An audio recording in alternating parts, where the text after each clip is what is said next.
Du coup, petite capsule d'aujourd'hui, d'acides gras 6 et acides gras trans et des récepteurs. Ok. Premièrement, comme ça, il faut savoir que les acides gras rentrent dans la famille des lipides. Ok. Donc vraiment, la phrase « le gras c'est la vie », on va comprendre un peu plus. Alors, il faut savoir qu'il y a 3 grandes familles d'acides gras saturés, acides gras monoinsaturés et acides gras polyinsaturés. Les différences, c'est quoi? Acides gras saturés, il n'y a aucune double liaison, alors que monoinsaturés, on a une double liaison, et polyinsaturés, on a 2 ou plusieurs doubles liaisons. Ok. Assez simple. Aujourd'hui, là, on va approfondir, c'est vraiment sur les acides gras monoinsaturés et polyinsaturés. Okay.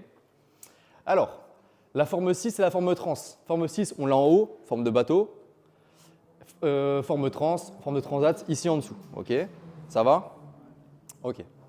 Alors, les acides gras 6, eux, ils sont bénéfiques pour la santé quand ils sont consommés en quantité raisonnable. Okay. Quand c'est ok. Ils vont réduire le mauvais cholestérol, augmenter le bon cholestérol et plein de choses au sein du corps. D'accord. On les retrouve dans les huiles végétales, les noix, les avocats, le saumon, etc. etc. Okay.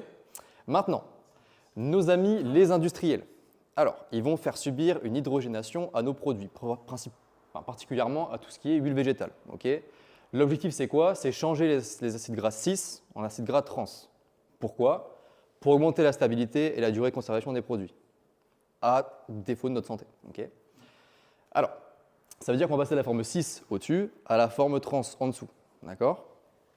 Qu'est-ce que ça va induire? Premièrement, les récepteurs. Alors, quand on mange nos acides gras, ils vont rentrer dans les cellules par des récepteurs spécifiques. Le problème, c'est que nos récepteurs sont capables de gérer l'acide gras 6, mais difficilement les acides gras trans. Donc, à terme, ça peut altérer leur structure. Et deuxièmement, quand les acides gras trans vont rentrer dans la cellule pour être utilisés, ça va être plus compliqué et donc du coup, on va favoriser leur stockage. Donc, dans le tissu adipeux, prise de masse grasse. Okay. Donc, forcément, pas intéressant. Mais il y a aussi plein d'autres risques qui sont liés à ça. On va augmenter le risque de maladies cardiovasculaires, de diabète de type 2, augmentation du mauvais cholestérol, diminution du bon cholestérol, résistance à l'insuline, etc., etc., etc. Donc c'est super délétère. Okay. Acides gras 6, trans, pardon, on les retrouve où? Dans tout ce qui est aliments frits, les produits de boulangerie, les snacks industriels, la margarine, en réalité tout ce qui est bon. Okay. Mais voilà, autrement dit, c'est aussi simple que ça. Pourquoi? Parce que tous ces produits-là sont faits à base d'huiles végétales qui ont été hydrogénées ou partiellement hydrogénées. Okay. Petit point quand même, produits de boulangerie, ce n'est pas pour le petit boulanger du coin. Okay. C'est plus tout ce qui est vraiment grande industrie, industrielle, etc. etc. Est-ce que comme ça, vous savez si on peut voir qu'un aliment est riche en acides gras trans ou pas? Ouais, comment on peut le savoir? Sur l'étiquette derrière? Sur l'étiquette, ouais. Est-ce qu'il y a un truc spécial décrit ou pas? Lipides, dont acides gras saturés. Alors, saturé, c'est marqué dessus, mais pour le coup, ce n'est pas ce qui nous intéresse ici, c'est vraiment les acides gras trans. En France, on n'a pas de réglementation qui oblige le fait d'écrire acides gras trans sur le packaging. Okay. Par contre, on a quand même des petits outils qui permettent de le reconnaître. Quand on voit tout ce qui est marqué partiellement hydrogéné ou totalement hydrogéné, ça veut dire que les industriels sont passés par là et qu'ils ont hydrogéné du coup, les acides gras. Et donc, du coup, on passe de la forme 6 en forme trans. Okay. Voilà, exactement. Et généralement, les margarines, par exemple, il y en a pas mal qui sont sous forme trans. Donc, il faut éviter. Okay. Il y a des questions ou ça va?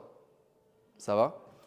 Semaine prochaine, avant petit résumé, acides gras 6, du coup, forcément, ils sont super intéressants pour la santé. On les garde. À contrario, acides gras trans, on essaie d'éviter le plus possible. De temps en temps, sur une soirée, etc., c'est pas dérangeant, mais au cumul, ça peut être compliqué pour la santé. Okay. Semaine prochaine, un peu plus biochimique, mais on parlera de la dopamine et du système de récompense, donc l'addiction au sucre. Voilà, sujet sensible. Ouais, carrément. Merci.